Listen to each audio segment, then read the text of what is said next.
Cette vidéo nous donne l'occasion de revenir sur le deuxième conseil municipal de cette mandature qui a eu lieu ici même dans la salle Honoré-Guillen au cœur de l'hôtel de ville historique de notre commune.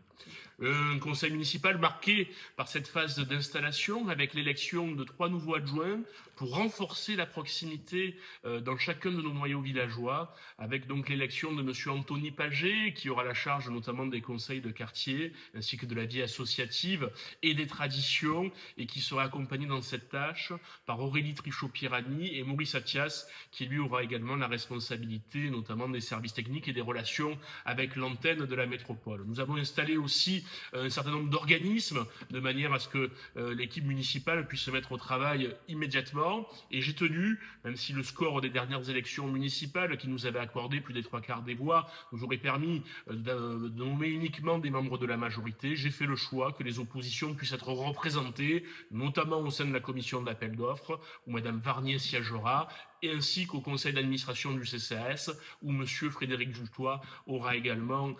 une place de membre. Nous avons mis en œuvre tous les projets que nous avons annoncés dans le cadre des récentes élections municipales, dans le cadre de ce conseil municipal, avec deux de nos grandes priorités sur les projets à venir dans les mois et années qui arrivent pour notre commune, à savoir, dans le cadre du plan de sécurité, la construction du futur poste de police municipale au niveau du rond-point de jet d'eau, en face du Carrefour Market, pour continuer à renforcer cet impératif de sécurité sur le territoire communal.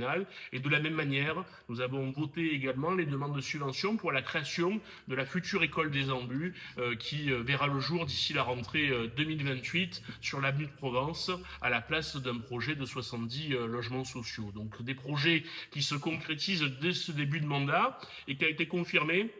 par tous les échanges que nous avons pu avoir, notamment au moment du débat d'orientation budgétaire. Nous allons avoir à voter le budget 2026 avant le 30 avril prochain. Donc nous avons fait part de nos orientations dès hier. Donc la ligne rouge que nous nous fixons, c'est pas d'augmentation des impôts communaux comme c'est le cas depuis 2020. Nous continuons naturellement dans le cadre de ce mandat comme nous l'avions annoncé. Nous allons même plus loin en refusant d'augmenter les tarifs municipaux, notamment pour préserver le pouvoir d'achat des familles. Ça veut dire concrètement que nous n'augmentons pas le tarif des cantines scolaires, nous n'augmentons pas le tarif des centres aérés, des garderies, etc., etc.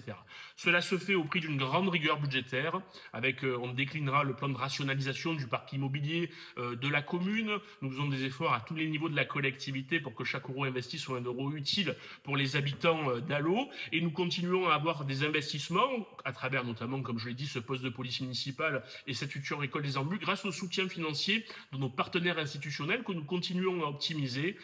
Par exemple, ces deux projets seront financés et subventionnés à hauteur de 60 à 80%, ce qui veut dire que le poids budgétaire pour la commune sera très raisonnable pour avoir des services publics encore renforcés dans les années qui arrivent.